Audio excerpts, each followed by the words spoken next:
Server बारी साहब, आपसे गुफ्तगू का आगाज़ करना चाहूँगा। ये जो मामला हुआ है सर, अदालतों में, कमरा अदालत में वकला का पेश ना होना, ताख़ीर हो जाना, ये बड़ी रूटीन की चीज़ें हैं, लेकिन उस पर ये जो रिएक्शन है, इस पर आपकी क्या राय है? ख़ास तौर पर एक ऐसे वक्त में जब PTI और उसके रहनुमा शाह महमूद कुरैशी साहब, यहाँ बानी PTI की बात करें, काफ़ी मुश्किलात में हैं, अपने लिए मज़ीद मुश्किलात पैदा कर रहे हैं। देखिए, मैंने ये कुछ ज़्यादा इसकी तफसीलात मेरे पास नहीं हैं और इसलिए मेरे लिए मुश्किल है कि मैं इसके ऊपर तबसरा करूं, क्योंकि जब तक मुकम्मल मालूमात किसी के सामने नहीं आती तो यही बेहतर है कि अच्छा, थोड़ा सा सरवर साहब मैं इसका हवाला अगर ऐड कर दूं, तीसरी बार ऐसा हुआ है कि वकला को बुलाया गया लेकिन वो पेश नहीं हो सके, जो कि PTI के वकला यानी कि शाह महमूद कुरैशी साहब और बानी PTI के वकला थे। आज फिर उनको तलब किया गया था लेकिन वो पेश नहीं हुए। फिर उसके बाद अदालत ने जो है स्टेट डिफेंस काउंसिल को ये कहा कि उनकी तरफ से जो है वकला सफाई जो है पेश किए जाएँ और शाह महमूद कुरैशी और PTI के जो बानी है उनकी जो वकालत है, जो सफाई है, वो उनकी जानिब से पेश की जाए। जिसके बाद ये मामला पेश आया, बाकायदा तौर पर फाइल छीन कर शाह महमूद कुरैशी साहब ने दीवार पर मारी। ये एक अजीब सा मामला हुआ था। देखिए, वो वकला क्यों नहीं आए, पहली बात तो ये है, ये जानना ज़रूरी है उसकी वजूहात क्या हैं, और वो वकला जो नहीं आए, क्या उनसे पूछा गया है कि वो नहीं आए या उनको आने नहीं दिया गया?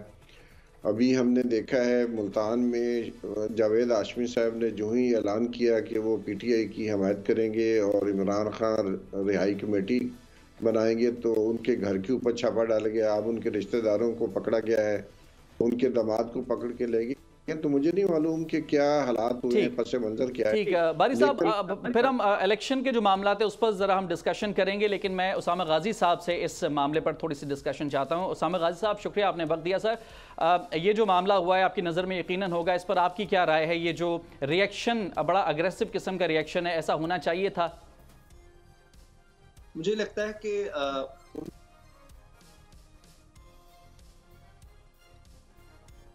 एक दिन में कितने गवाहान जो है उनके बयान बंद हो रहे हैं, तो ये शायद उनकी तरफ से एक सोच हो या उनकी लीगल टीम की तरफ से कि हम कुछ डिले कर सके चीजों को। 8 फरवरी से पहले उनको ये लगता है कि 8 फरवरी से पहले इस केस का फैसला सुनाना है, बाकी कुछ चीजें हैं जिनमें उनकी रिहाई हो सकती है।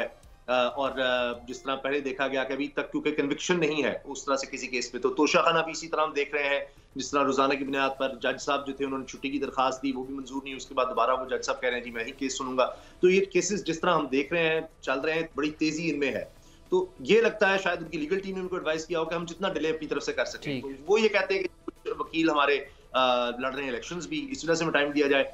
तो उनकी तरफ से कोशिश शायद ये थी कि जी शाह कुरैशी हो या तहरीक इंसाफ के बानी चेयरमैन हो के कुछ डिले किया जाए, और अब उन्होंने सरकारी वकील ही उनको दे, तो ये शायद आगे चल के अपनी एक डिफेंस बनाना चाहें कि जी हमारे वकील तो थे नहीं, ना हमें सुना गया, तो सरकारी वकील ही खुद ही जरा मुकम्मल करके, यानी जो गवाह प्रोसिक्यूशन के थे उन पर जो जरा है वो भी सरकारी वकील ने की, जो जज साहब कर दिया, तो इसलिए वो कहेंगे जी फेयर ट्रायल नहीं हुआ। तो शायद इस वजह से उन्होंने सारा कुछ किया। राइट, सब्सक्राइब करें और बेल दबाएं ताकि कोई खबर रह न जाए।